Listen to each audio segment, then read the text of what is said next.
When billionaire Daniel Cross walked into his mansion that evening, he thought it would be like every other night.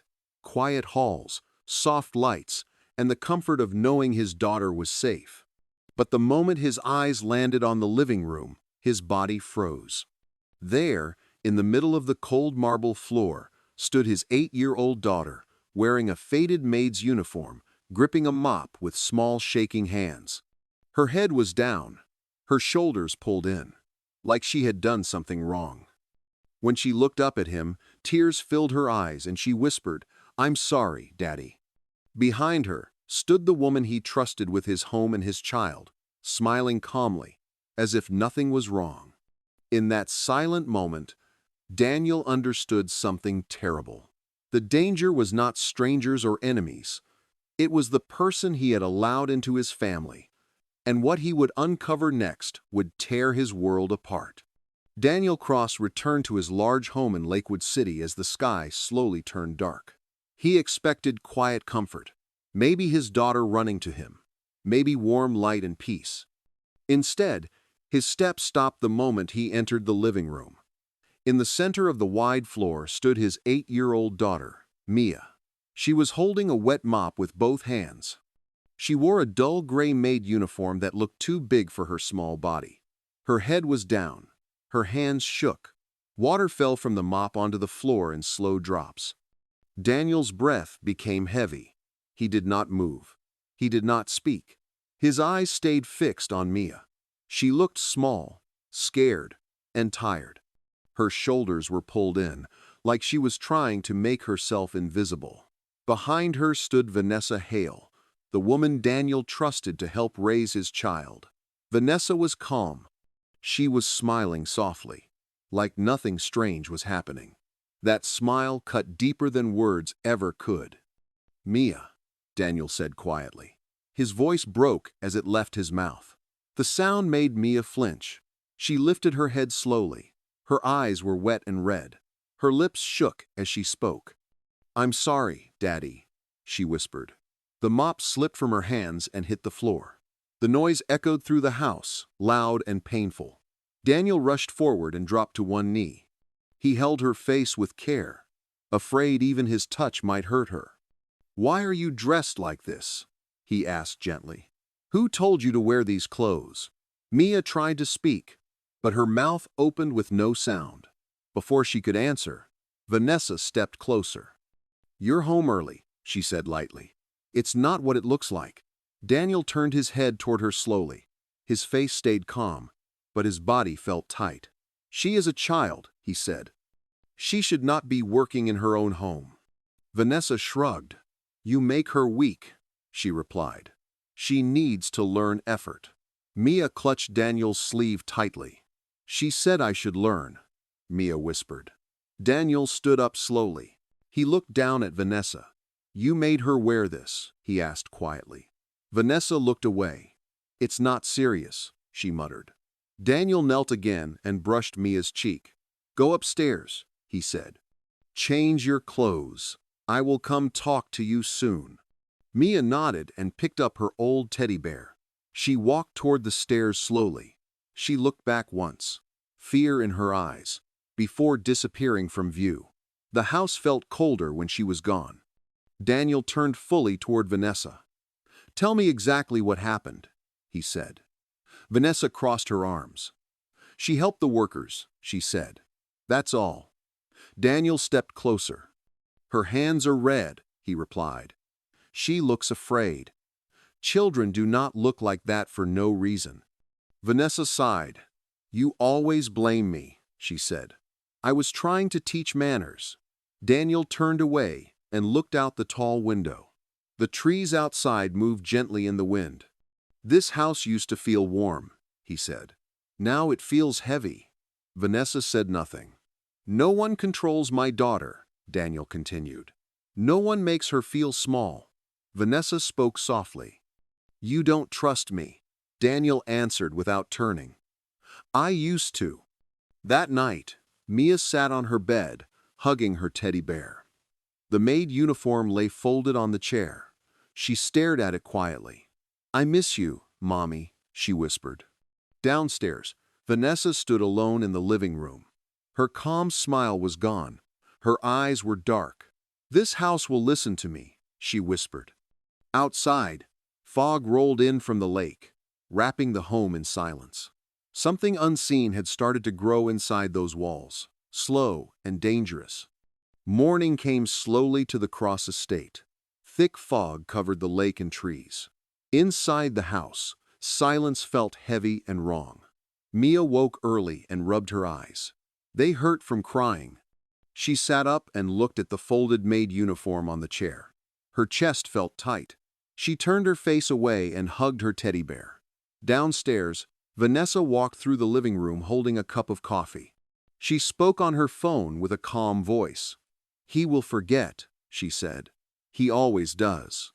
Ruth, the head worker, heard every word. She kept her head down. Vanessa ended the call and looked at her. "The child will help today," Vanessa said. Ruth hesitated. "She is only 8, she replied softly. Vanessa's eyes hardened. "Do as I say." Mia came downstairs and saw her father's car missing. Her heart dropped. Vanessa smiled. "Your father is busy," she said. "You stay with me." Mia nodded quietly. The work started early. Mia wiped tables. She washed dishes. She carried heavy plates that made her arms ache. Water burned her fingers. "Careful," Vanessa said. "Break something and you skip food." Mia swallowed and stayed silent. Ruth watched with pain in her eyes.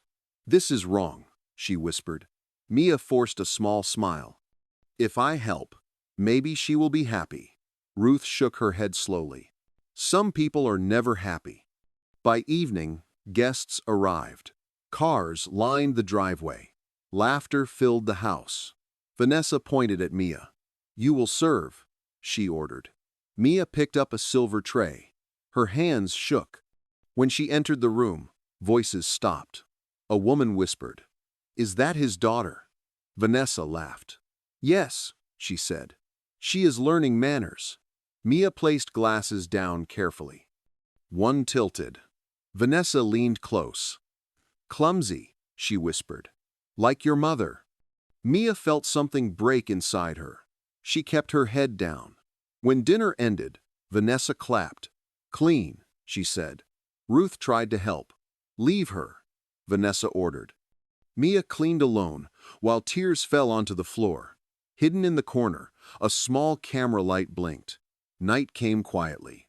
Mia lay awake whispering, "Please let Daddy come home." Rain tapped the windows like slow knocks. The next day, rain fell harder. The house smelled of wet air. Mia washed dishes again.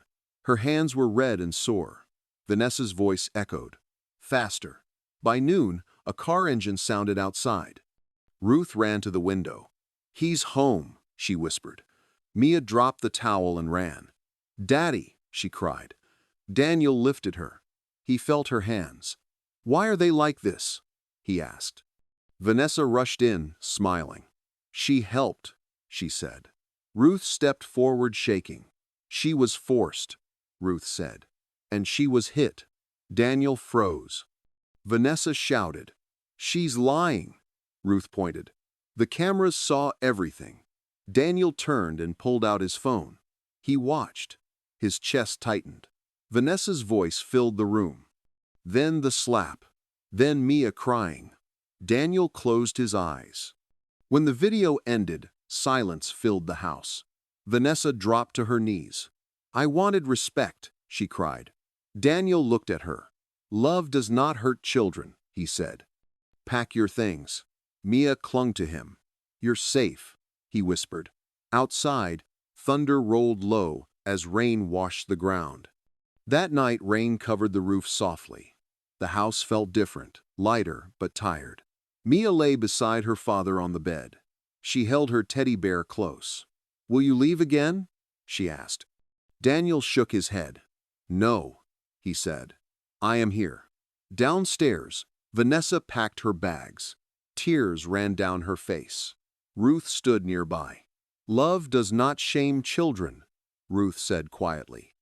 Daniel came down holding Mia's hand. "You must go," he told Vanessa. Vanessa cried. I loved you. Daniel answered calmly. Love protects. Mia stepped forward. I forgive you, she said. Vanessa broke down. She left quietly. The door closed. Daniel looked at the maid uniform. Burn it, he said. Fire turned it into ash. Days passed. Daniel stayed home. He cooked breakfast. Pancakes burned. Mia laughed. The house filled with sound again. On Saturdays, they cooked together. At night, Daniel watched Mia sleep. You are my treasure, he whispered. Fog lifted from the lake. The house breathed again. It was no longer rich with money.